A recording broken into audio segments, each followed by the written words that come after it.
Well, hello and welcome back. I've brought the bike round for a little tinker, as you do. Brought it around the back here, and you know, every time I look at it, get out the sun there, I'm loving that side panel even more.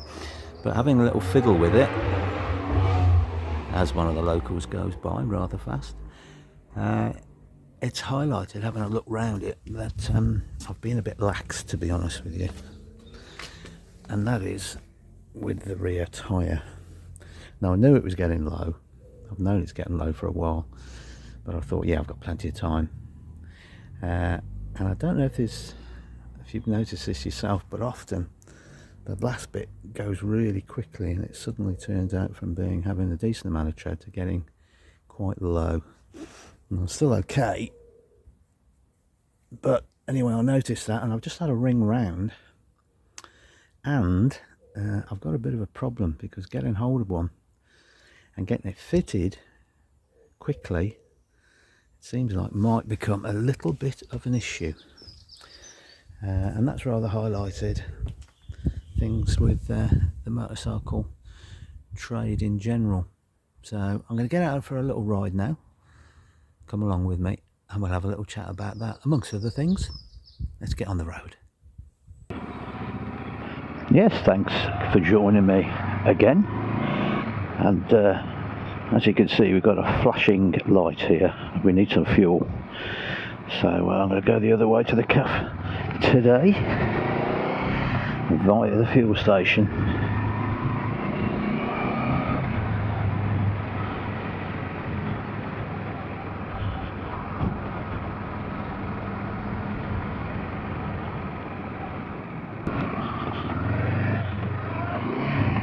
Wow, the roads are clear. That's nice. So we'll pop in here and get some E5.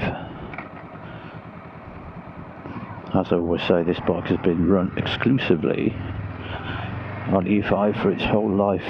Nothing but the best. Oh, no, that's okay. Yeah, we've got the Supreme. That's okay then.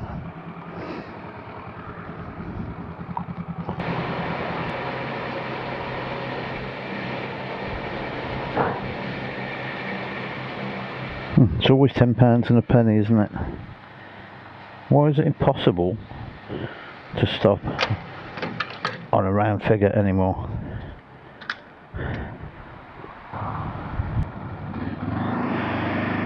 All fueled up and ready to go.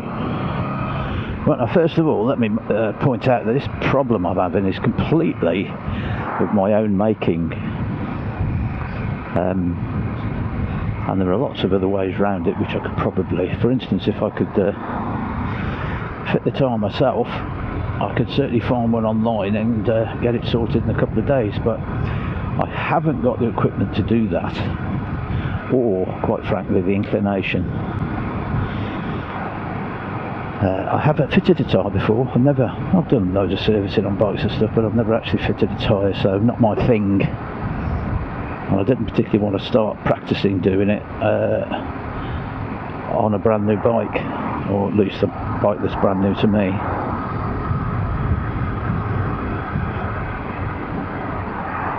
What's this chap doing? Oh, I see.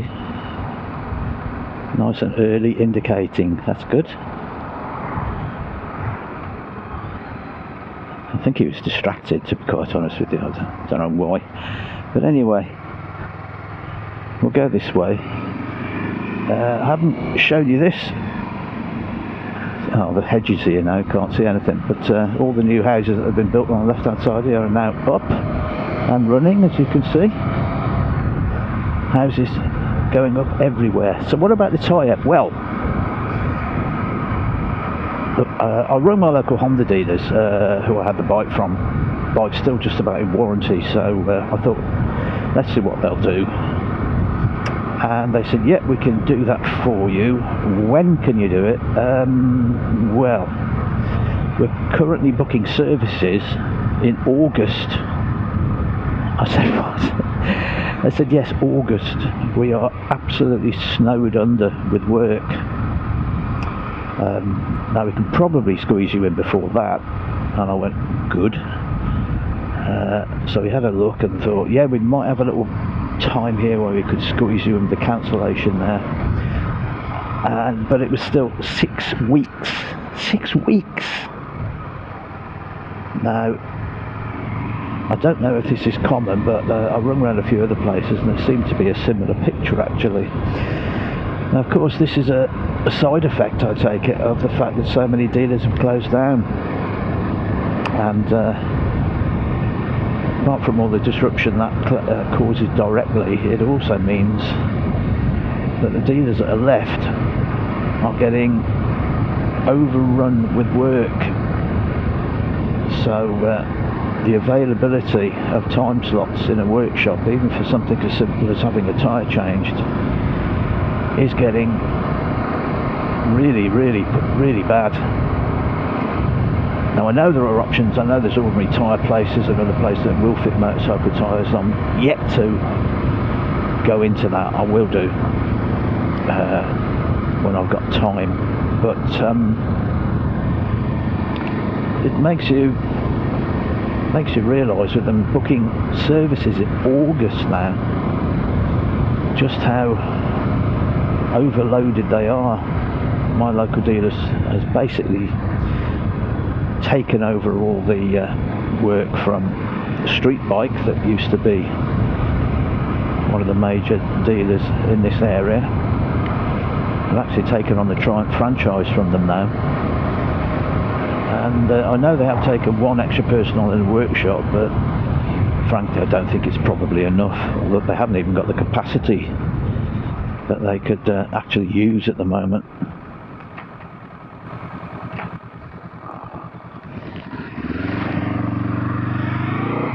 So is this an issue in your area as well? Are you finding the same thing? I rang up another dealer who I will remain nameless,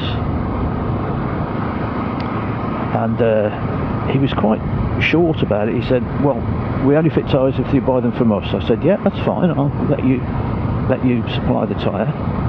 Okay, what is it? He didn't sound that interested, to be honest. And I got a call back about 2.5 hours later, said, no, sorry, just can't get hold of them. They're on back order until January. I said, really? Personally, I don't think he wanted the job. I think that was the truth of the matter. And then I have got another dealers that I know quite well who are ringing me back on Tuesday. Today is Sunday. So hopefully I'll get it sorted sooner rather than later, but it does rather highlight the fact that there's less and less choice, and the availability of workshops, I think, is probably becoming more and more strained, certainly in this area. I'm sure the market will balance itself out, and other workshops will enlarge, and maybe new ones will open. Obviously, if there's a need, then that need will be eventually fulfilled. But currently, with all the dealers going under in the last 12 months or so, I think it's probably a real problem. Now, talking about the market in general, I've been watching some bike auctions lately, classic bike auctions now. A lot of these classic bikes are actually, they're not just vintage bikes at all, they're sort of quite recent ones really. 80s, even 90s bikes. And the general feeling in the classic bike market is how bad it is at the moment. Even now, I was watching one that was happening just, it was it's obviously spring, all the weather's here, time when everybody's out, you would think, buying motorcycles, and the prices are very, very much reduced. The heyday of classic bikes is well and truly over. I was looking through some of the figures and trying to work out, without going through it bike by bike, but overall I think there's a rough gauge. A lot of the bikes, you know, are losing a third of their value, to be quite honest. It's a big drop, and that's now. And I think possibly the worst could be to come. So is it a time to buy yourself a classic bike at the moment? It's certainly good value. Well, I certainly wouldn't want to sell one at the moment if I owned one, knowing the cost of rebuilding these bikes, which can really escalate. I think a lot of people are going to lose a lot of money. If, for instance, they used to do it for a living.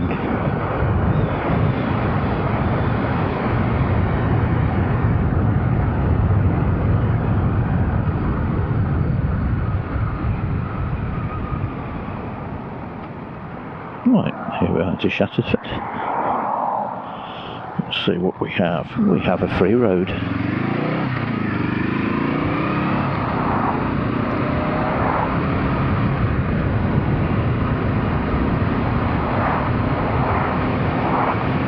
Yeah, so the bike market is definitely struggling. It's a bit of a dogfight out there amongst the dealers that are left. Auction prices for classics are on the floor. Really, really difficult. Lots of bikes unsold in the auctions as well. Just not getting anywhere near their reserves. So I think the market's in a bit of turmoil. It's safe to say. The whole motorcycle market, and car market for that matter as well, because I was watching some car auctions and exactly the same things going on there. The heyday of the prices for many types of classic car is now clearly over.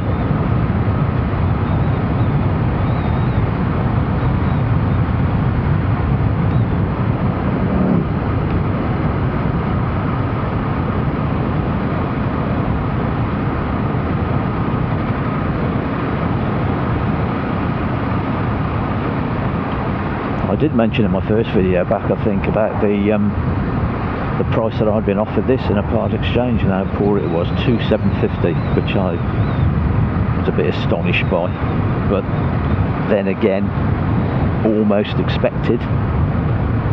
That's how bad the situation is. I don't think a market can continue like this. People eventually are going to stop buying the bikes new when they realise the massive amounts of depreciation. And it certainly made me rethink what I'm going to buy as my second bike. I've been, as you know, looking at bikes like the GSX 8S.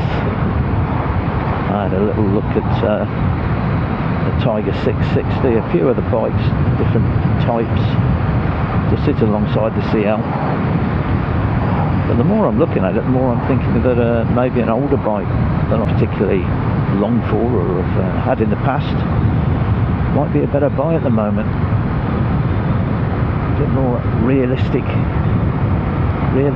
priced,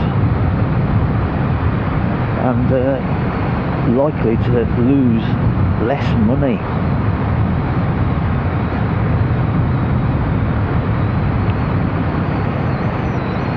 Right, let's have a little pop in here and we'll see what's going on. Ooh, that's a timing there. Yeah, into the pool hall again. Looks like a decent turnout, as I would have expected.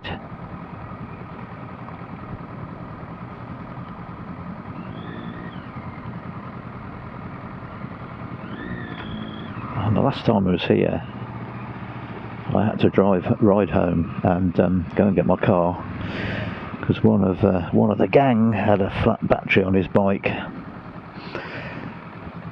And I don't mind that at all. None of us do we? But it's the second time I've done it in a few weeks. Oh dear, I'm becoming the fourth emergency service, I think.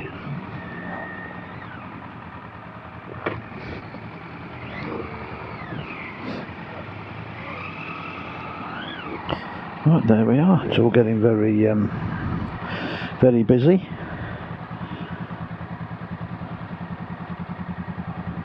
Marvellous, and what a lovely day. And the fishermen are here too. Right, that's all from me. I'll be back with you again soon. Thanks for watching. Bye for now.